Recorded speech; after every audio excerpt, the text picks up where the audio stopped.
What is up, friends? Grant here from Subset Studio Co. Picking up right where we left off from the last video, this is the second part of a fairly straightforward coffee table build, where I got together these frames, got them tacked up, and now we're on to getting them welded up fully. Now, normally I'm a fan of symmetry, but I wanted to do something a little bit different for this one and go a little asymmetrical, whatever. But regardless, I'm going to have some staggered vertical posts on this one and a little bit of an overhang, and hopefully that'll give it a more interesting look than what I would typically do. Now, since I have my welding machine so prominently displayed in the foreground of the next couple shots, let me jump right into something that has been a bit of a challenge over the last couple of days for me. That Lincoln Electric Power MIG 215 MP went down. It completely stopped working. I had the side door open, I don't even remember what I was looking at, and I went to go mess with a few settings, shut the door, and whenever that happened, nothing else did. The machine totally died. The screen went blank, wouldn't come on.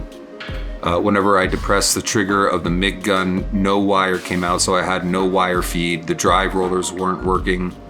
Squeezing the trigger would release the gas. It would allow the gas to flow, but releasing the trigger would not stop the gas from flowing. So all of these things all happened simultaneously, and it's, as you can imagine, not a good thing when what you do is build things out of metal and you have to weld metal. It's not a great thing to have happen.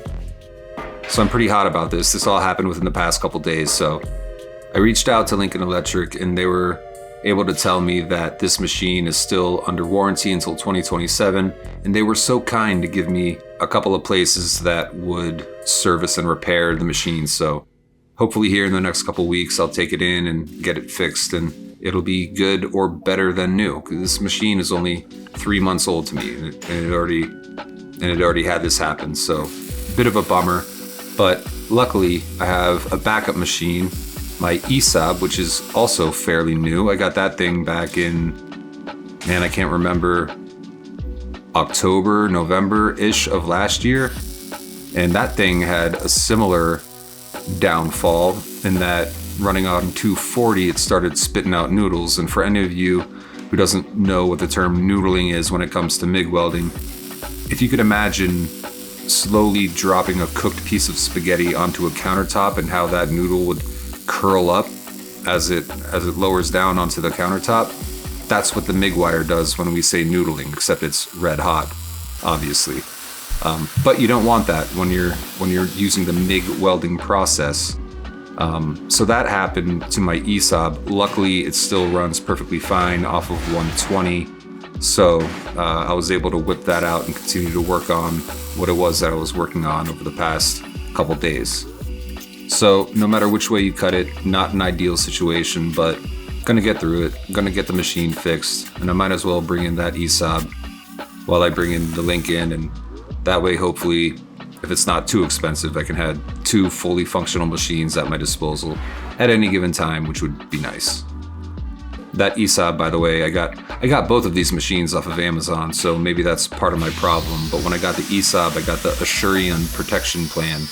And when that went down, I called them, cashed in that protection plan, and they called me back and said, hey, we can't find any service centers around your area, so we're just going to send you a check for $1,400, and plus you can keep the machine. So that was a bit of a win, and I had to pay a little bit extra out of pocket to get that Lincoln. But to have this happen just really sucks. Especially because I was right at the tail end of another project that I'm currently working on, right at the finish line, and then to have your machine go down is just a bummer, like I said. But luckily I don't have too much metalwork left to do to finish out my current slate of projects, and I'm going to be able to eventually take my foot off the gas a little bit, as I'm planning to get all these things that I've been building up for sale, most likely on Etsy, and just let them sit there and see what happens as far as that goes. Plus, I need to take some time to focus a little bit more on the administrative side of things for the business, accounting, website, SEO, things like that. So I'm basically forcing myself to take a break from the build side of things coming up here in a few weeks.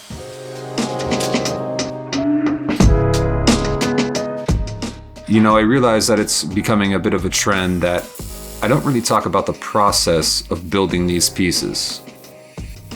I don't do I'm cutting this piece of metal to this length and I'm using this grit flat disc to grind down these welds. And that's not necessarily by design, it's just that it's not the first thing that comes to mind when I sit down to do these voiceovers. The whole reason, or at least a very big reason why I started Subset Studio Co. was so that I could do what I wanted to do. So that I could build the stuff that I wanted to build. And from the content side of things, it's the same deal. Obviously the main idea behind it is to hopefully get a few more eyeballs on the business. But what I've found is that having this additional way to tap into my creative brain it's just fun, man. It's just a good time, and yeah, it's a lot of work, but I really enjoy doing it. And that's a bit of a problem, because I'm finding increasingly that it's what I spend a lot of time thinking about, sometimes even more than the, how do we make money side of things, which is, not super ideal. But I don't know, man, we're getting into deep ramble territory, so I'm just going to brute force myself to shut up right now and let you enjoy the rest of the video in peace. I hope you enjoyed it. See you next time.